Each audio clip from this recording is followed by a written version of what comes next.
by tax dollars. The next thing to understand is, where do we get tax dollars from? Well, the easiest and the quickest way to get tax dollars is through payroll taxes. So the government over here is going to partner up with the entrepreneur, you, and they're going to give you all these tax breaks, because they know if they give you tax breaks, you're going to take those tax breaks and grow your business. And when you grow your business, you're going to now take those tax breaks and hire more people. See how that works? Making your business more efficient, making your business more competitive in the marketplace, and giving you all these subsidies so you as the entrepreneur can have a better life, because if they give you more money, you can employ more people. You might be thinking, why would they do that? Well, here's the game. If I employ one person, there's only payroll taxes coming from that one employee. And payroll taxes fund what? The system. And that's just one thing. We'll cover more in a second, okay? But also, too, if I employ 50 employees, the government can what? Tax those 50 employees. See that? They don't want my one check from my income. If I make $10 million a year in my own business, you think they would hit me the hardest. No, they're not going to hit me. They're going to hit my 3,000 employees.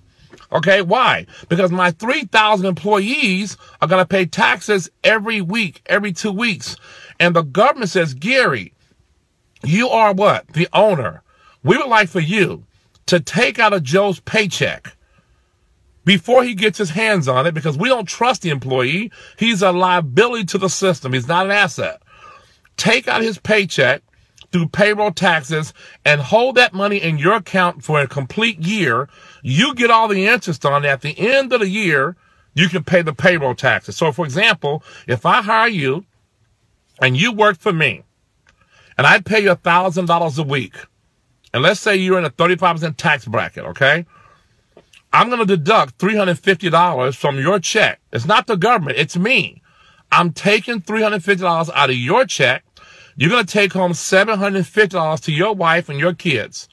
I'm going to keep the $350 in my account, because I don't have to send it to the end of the year. And it's going to draw interest in my account. And then at the end of the year, I'm going to send your $350 times how many checks I gave you throughout the year. There's 52 weeks in a year. So I'm taking $350 times 52 weeks in a year, and I send that to the IRS. Now, I provide you with health care. I provide you with maybe a business expense account. I provide you with a lot of different things. But did you know at the end of the year, the IRS says, Gary, can you show me basically a P&L, profit and loss sheet, where the $1 million that your company made, or the $10 million, can you show me that you spent that back into the business? And when I show the IRS that I actually made $10 million, but I put 900, or 9 million, should I say, of the 10 million into the business, the IRS says that you don't pay taxes on that 10 million. You only pay taxes on the million. Okay? Now watch this. But what if I decide to employ my kids? What if I decide to take my daughter and make her an employee of my company, and then give my daughter a scholarship funded by the company so she could further her education? Would her education be a tax write-off? Interesting. What if I decide to employ my son and give my son a company car like your company does? Would that car be a tax write-off? It's not his car. It's a company car. His boss happens to be his dad. What if I employ my wife and we go out to dinner tonight and we talk about our biz, which we do all the time? Would that dinner be a write-off? I am having a meeting with my business partner, who happens to be my wife. See, folks, when you understand how the government works, it's not to punish the entrepreneurs. They want you to be rich, because they know you get rich, you do what? Like, for example, I'm in this big car here. There's luxury taxes. You know, when you live in a bigger house, you have bigger property taxes, which funds the schools, by the way. Okay? So the government wants you to be rich. They want you to become successful, and the rules are made to benefit the entrepreneur. And if you understand the tip I just gave you, you will become an entrepreneur. Now, here it is, okay? Here's some bad news.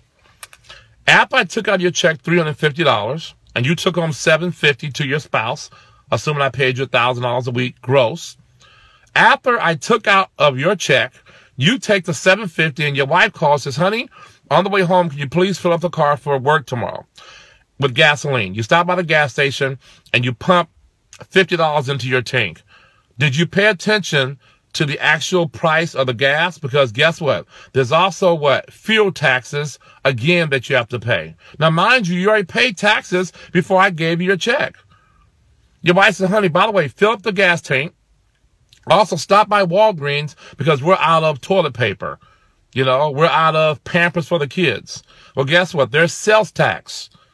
So now think about this. You've been taxed twice already, not including the tax I took out off the top.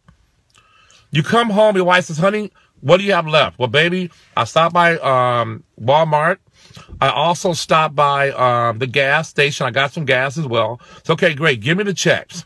So you give your wife what's left over. Let's say you have left over $690, all right, after you put gas in the car and stop by and get some toilet paper. Your wife takes the $600 and says, okay, honey, it's time to pay the bills. So now she pays your cell phone bill, right? She pays your electric bill, your gas bill, and your home phone bill, and your cable TV bill, right? Because bills have to be paid. Look at the bill, folks. There's utility taxes on the same exact bill. You've been taxed again. That's your fifth tax. Then go on. Your wife says, honey, okay, it's time to pay the mortgage, right? Guess what? You have property taxes embedded into your mortgage. You just paid taxes 6 times.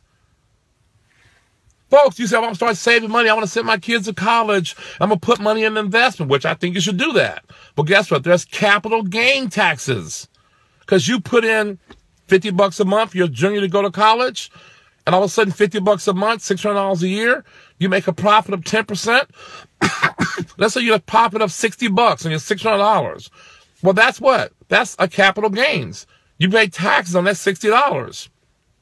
Folks, what I'm telling you is the biggest pimp game in the world. Okay, I know I used a really tough word there. The biggest pimp game in the world is an employee. That's right, folks. Slavery is still alive. Slavery is still going. As a matter of fact, it's now even better because why? No one is thinking it's slavery. It's called debt. It's called debt. And it's not based on skin color anymore. I do believe there is some racism that still exists. We see it all the time. But folks, there's classism. You understand that? There's classism. Think about this, folks. During the Great Depression,